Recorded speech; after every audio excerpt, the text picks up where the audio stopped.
Hi, Merry Christmas, everybody. I hope you've had a good one. Well, today I've got some exciting news for me anyway. Over the last few weeks, I've been doing some research on certain bits and bats of the on the camera world, and for a long time now, I've always been a Canon owner. I'm recording on my new Canon M50 that I bought early on in the year for doing stuff like this. But I still like doing uh, photography, and I'm just getting back into it, and I want to get back into wildlife photography. I mean, I did some 30 years ago, which I had with my first camera that I ever bought, which was an old film one. In fact, I've still got it here. Um, my first ever SLR camera was a Canon AE1 program, and I've still got it. I think I bought this in 1982, I think it was, um, and I used it for quite a few years. I'm loath to part with it, so it's just gathering dust on the shelf, um, collecting dust, as it were. But this was a really, really good camera. Um, but obviously, it's had its day now. Films are out, and we're onto this digital market, so it's starting all again. Obviously, I can't use the lenses off this camera because it's an FD lens, so we've had to go to obviously EF.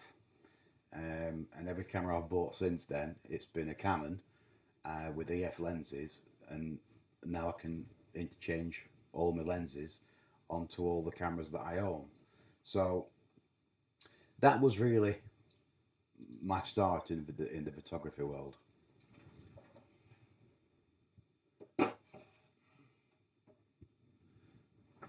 So since then, my first digital camera that I bought was in my proper first digital camera. I was 2006, um, which I bought a Canon 400D. Now I've done a video on this before, just to show you the um, quality of the pictures, etc. And now just last week I managed to get all of a proper Canon battery pack for it, just to make it just that little bit bigger and more comfy to hold for me. Um, I got it off eBay, and it's a genuine Canon one, and it's like brand new. Obviously, it's second hand, but it's like brand new. Came in the original box with all the original stuff. And I can't remember how much I paid for it now. It wasn't a lot. It was less than 20 quid. Um, no, I think it was £23. So it gives much more battery length, time, and he says when you can get into it. So it's just a pull twist, and you pull it out, and it fits two of the batteries. So it obviously lasts double the time than it would with only just the one. There is another uh, battery holder which takes four double A's as a backup, which I think that's what a great idea. So I bought that just for that, and that we use on that. So I'm still going to use this camera um, for certain stuff, but it's not good enough for wildlife photography. There's only 9 focusing points, which is really not big enough. Sorry, not big enough. It really isn't enough focusing points. Um, and the speed of the camera isn't quick enough either. So even though I'm not going to make this redundant, um, it may be on furlough for a while, but it's still going to have its place in my camera bag. I'll always use this one. It is a great little camera. So that's that one. But after a lot of thought and what do I do? I've just bought the M50 earlier on this year as a vlogging kit, and everybody knows you can get them for various prices. I got mine. It had the stock lens. It had a Rode microphone. Um, Obviously, battery charger, strap. It came with an SD card as well. I think it was a vlogging kit basically, and it was £700 and odd pound. I think £745. So that was to set me up on a mirrorless camera, the latest technology for doing this type of work, because obviously it does 1080p and 4K, um, which obviously all the other cameras that I have don't. The D400 doesn't have live view, but I can connect it to my field monitor, which I tried last night, and it works perfectly well. Um, it's just so I can see, on a bigger screen, my setups for that. So that makes it much easier. So I really would have liked a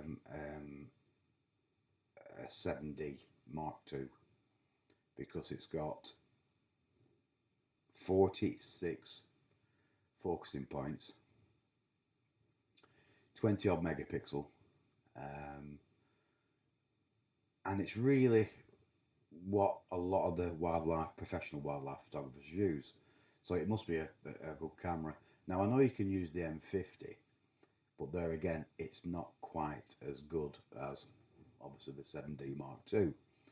But there again, when you've just spent £750 on a vlogging setup on a mirrorless camera, and you want to buy another camera to do specific job, as I do, then the 7D really, even second hand, it would cost the same price as the M50. So I didn't really want to spend that same amount of money again on another camera. And obviously I needed a lens, a zoom lens as well, which I'll show in a bit. So after all the research, after all what I've done, I've decided to opt for probably one of the best cameras in the world. You may laugh. They still make it, but obviously the one I bought is probably, I'm not sure, 10, 12 years old. I need to try and check that out. So this here is the D1 Mark II N. So it's the one up from the first version. The difference is the LCD view finder at the back is 0.5 centimeter. It's 2.5, and the original I think was 2. So it's a little bit bigger, but all the buttons and all the stuff that goes with it is pretty much the same. Even the latest one now isn't much different to look at all than this one. I mean, this is just like an old tank. When this was new, it was £5,500. It's a proper professional DSLR digital camera, yeah? It's got 45 focusing points. Well, that's what really attracted me, because obviously when you're doing wildlife photography and you've got the option of fast shutter speeds, and obviously 45 focus points, which you can alter. I mean, I usually use the AV Servo up to now. I've not really had a good play with it. I only got it 2 days ago, but I've managed to take some pictures on Christmas morning, because the sun was out and it was quite cold.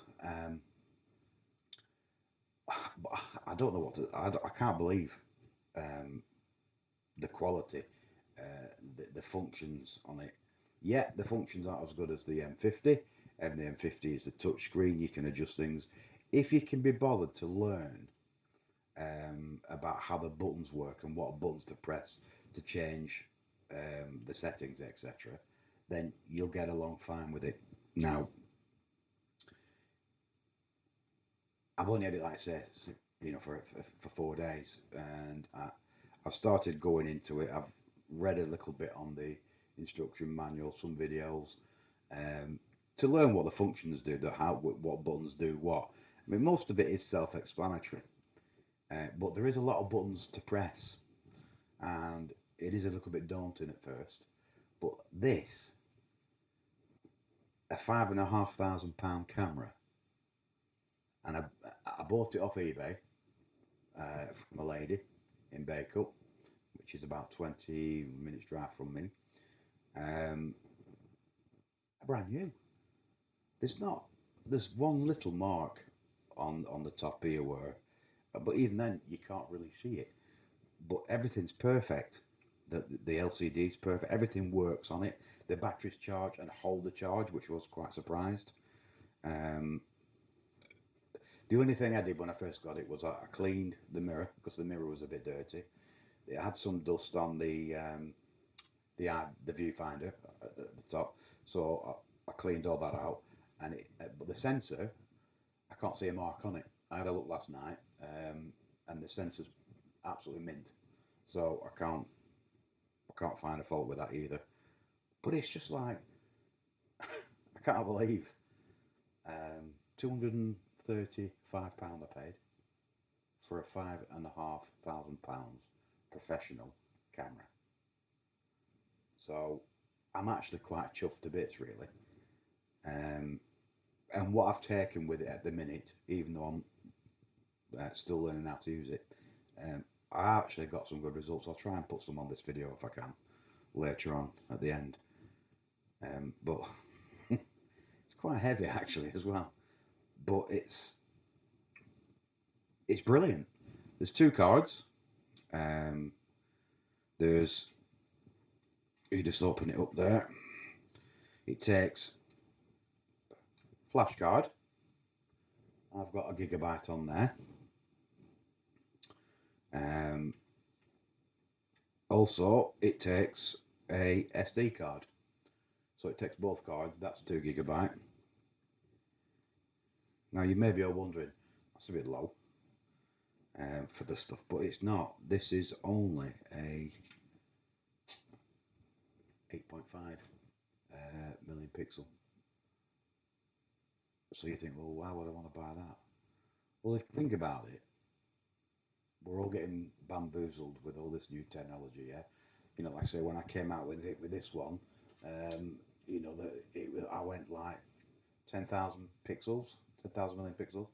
Sorry, 10 million pixels, and I thought, wow, that's like, oh, it's awesome, it's awesome. And now you can buy them at 30 million pixels. But realistically, I think the higher the pixel you go is great if you're going to take photographs, print pictures.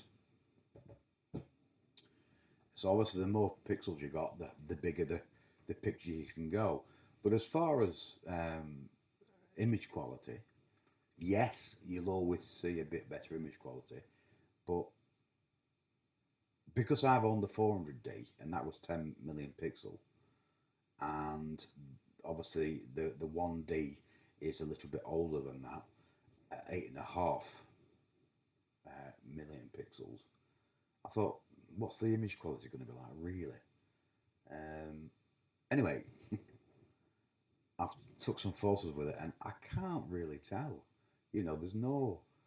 I mean, I think the lower megapixel your camera is, as long as you get like obviously 8 million, 8.5 million pixels, you won't go any lower than that.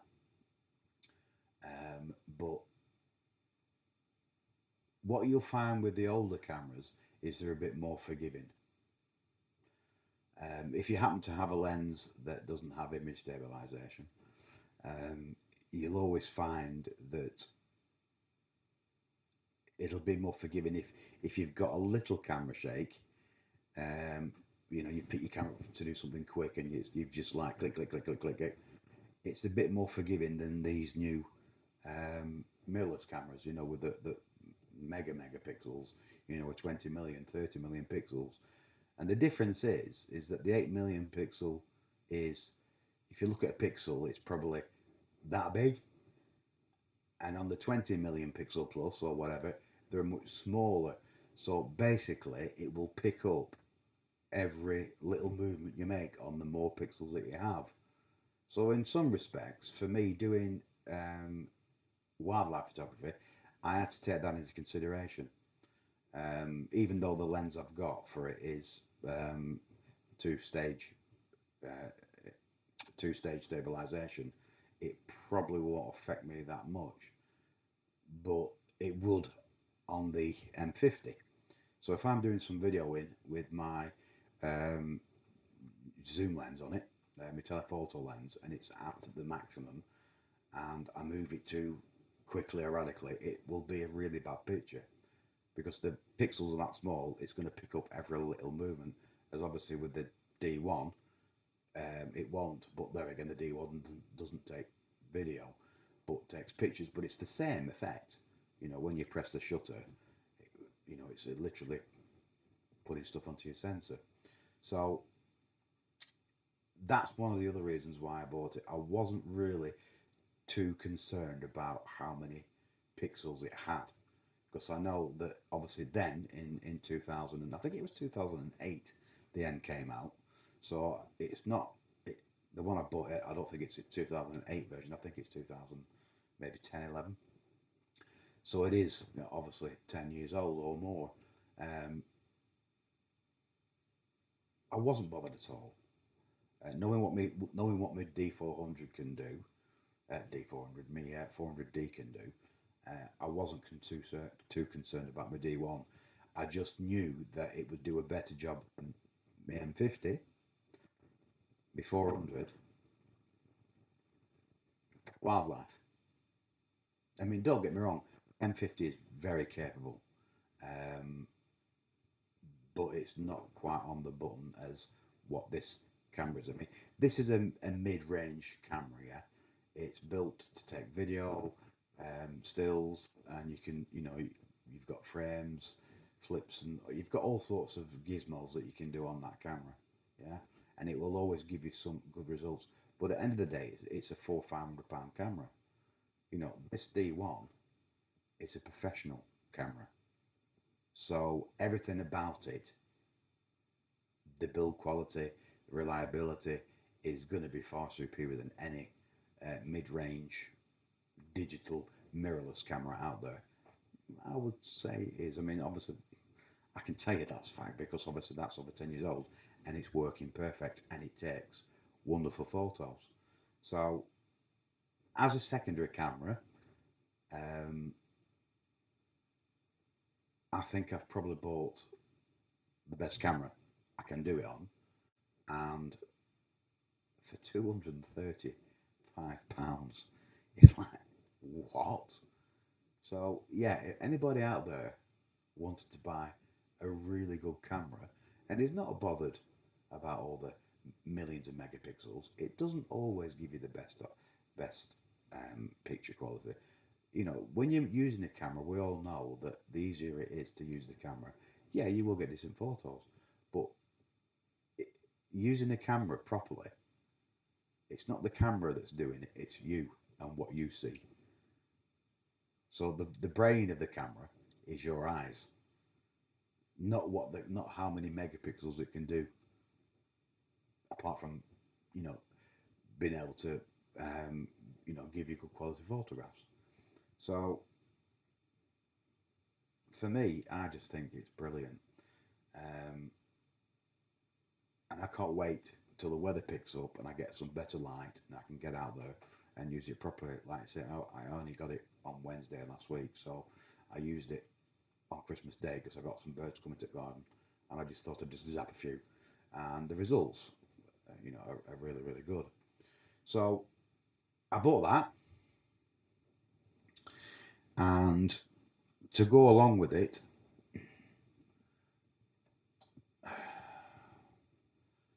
I bought this as well. So it's a professional lens. It's a Canon EF 100 to 400. Um, it's the Mark 1. There is a Mark 2 and Mark 3 out. But there again, this lens, brand new today, is at £3,500 to £4,000 for a lens.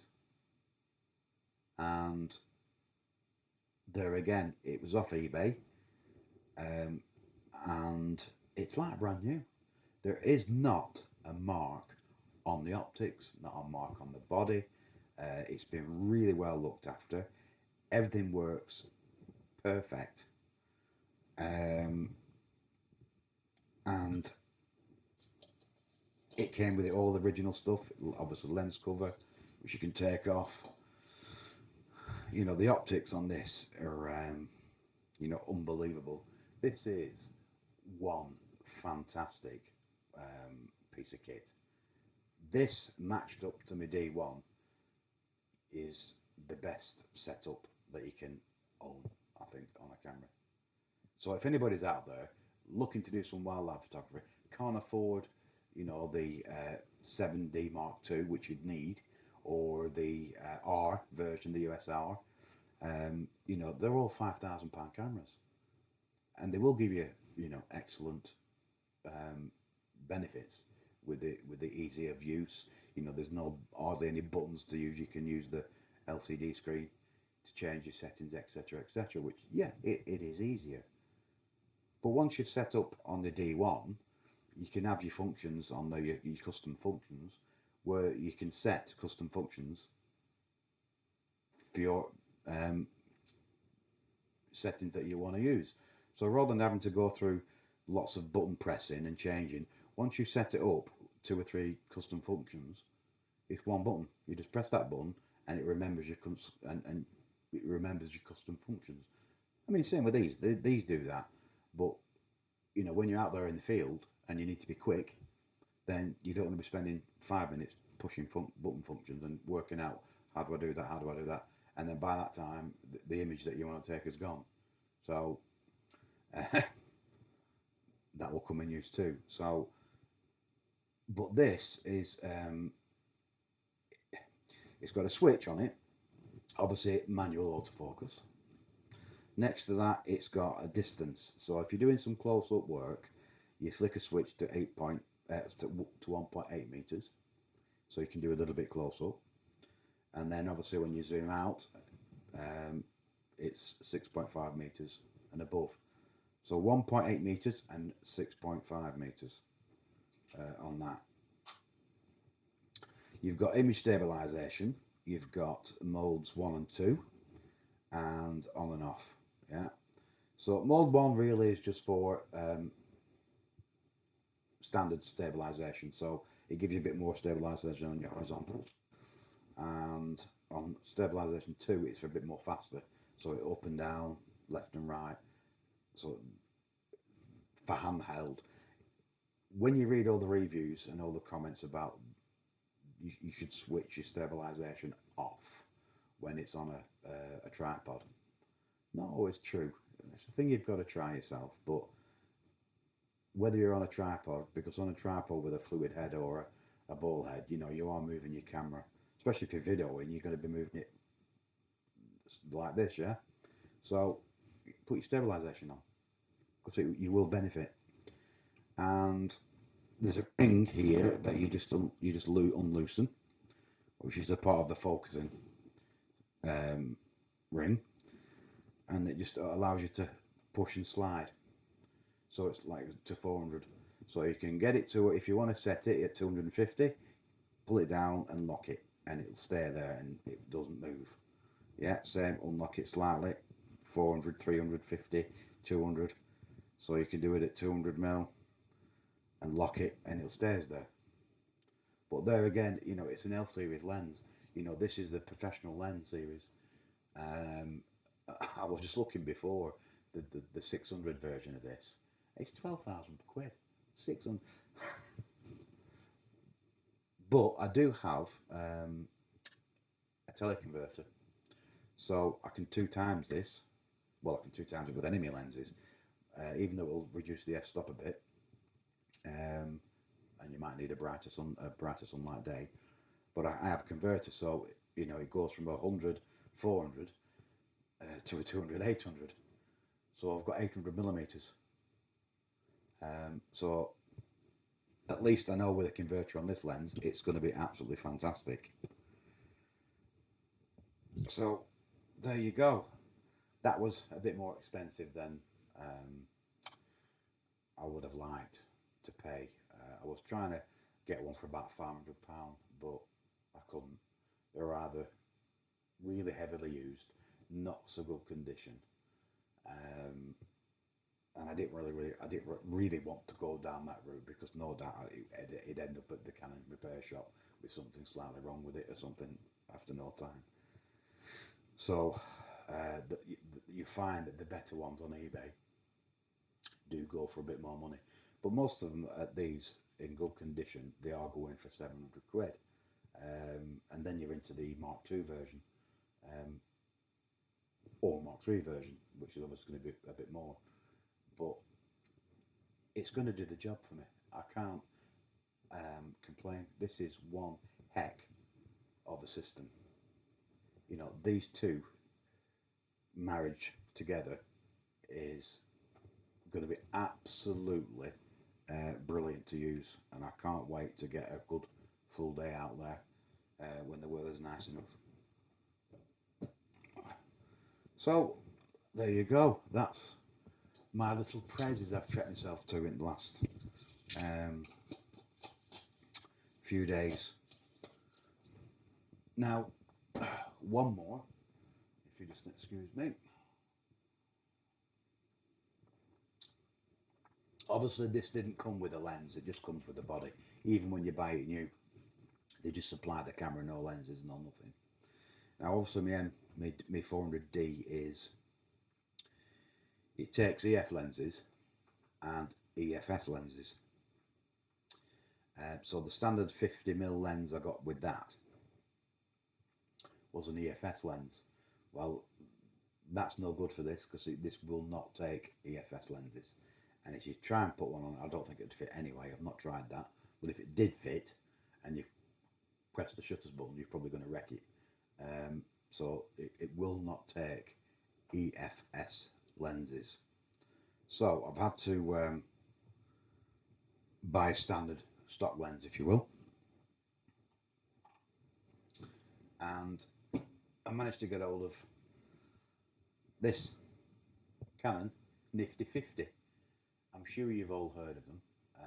I think every photographer should have one of these in the bag. This is a little brilliant lens. I've had a go with it. I've took a couple of photos with it, and you couldn't use it. I mean, I can put my converter on the M50 and it would take it on the M50, but I couldn't use it for videoing because the autofocus is a bit too noisy.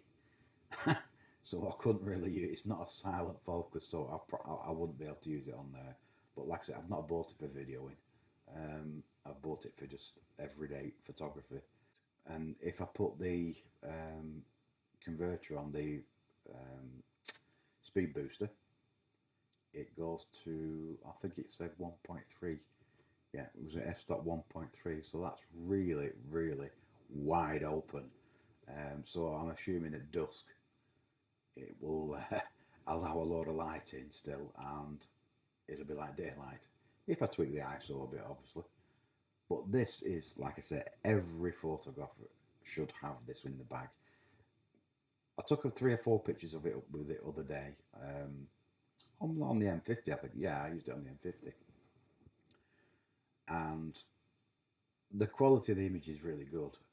But what I do like about it, even though it's quite a sharp lens, because obviously you got the f-stop being so good, the background is lovely and soft. It really gives a nice soft blurred background, but obviously keeping the image in focus very sharp. So it's great for a little bit of close-up. I've not tried it for normal photography, just everyday photography. If you're just clicking here and there, um, that's to come yet. But there again, you can buy a brand new one of these. This is a Mark II, and you can buy these from Canon for 99 quid. 99, yeah, £99 99. But on eBay, you know, um, you get them for much less. I've seen these, for like 60, 70 quid. So it's not a mega thing to fork out for. But like I said, everybody should have one of these. It's a great all round lens. So that's a rundown of my new gear, um, and the reasons why I've got this. But I can't believe I've bought a professional camera for 250 quid. Yes, it's old. Yes, it's not megapixeled. Who cares? This takes fantastic photos. Really does. It's just about getting to learn the camera. You do have to learn a lot about this camera. It's much more difficult than the latest, and it's because of the buttons. It's a button focused toy. As with the new ones, it's more sensitive on your LCD screen. You can scroll and change it on there, but this is buttons. You've got to press the right buttons. And that's just time, and that's not. Is that not the fun of photography? So there you go. Happy days. I'll try and put some pictures on that. I'll show the quality of it on the end of this video. But let me get to use it. Let me get some field tests done, and hopefully I can do another video like this with more results, and I'll tell you how easy it is to use, and the quality, etc., etc. And I don't think I'll be disappointed. And even if I am disappointed, for 250 quid, does it really matter? Nah. Anyway, have a great day. If don't forget to click like and subscribe. I'm hoping that this will help some of you out there to decide whether to buy an older camera than rather just spend a fortune on a new one. Click like and subscribe if you like this kind of stuff, and I'll see you next time with some results. Cheers now.